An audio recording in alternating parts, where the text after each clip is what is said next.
హే మిత్రులారా, నేను రాత్రిపూట ఎలా పడుకుంటున్నారని అనుకుంటున్నారు కదా. అండ్ ఈ దోమల మధ్య నాకు ఈ టెంట్ లేకుంటే నలిగిపోయేవాడిని.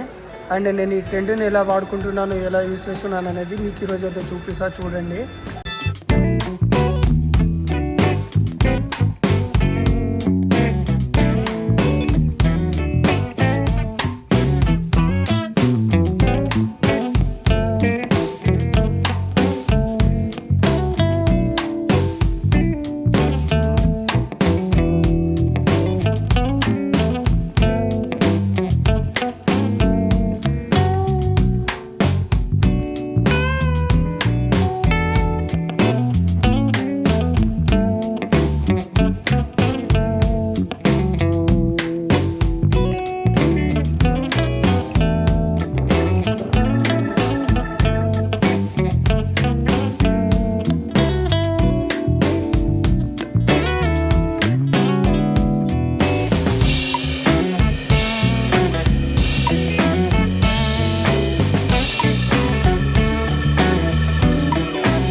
చూడండి, లోపలైతే ఇలా ఉంటుంది.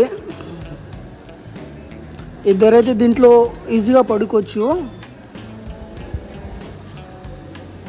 ఈ వీడియోకి అయితే ఇంతే గైస్. ఇలాంటి మంచి వీడియో కావాలంటే మీరు సబ్స్క్రైబ్ చేసుకోండి, లైక్ చేయండి, కామెంట్ చేయండి, షేర్ చేయండి. ఉంటా.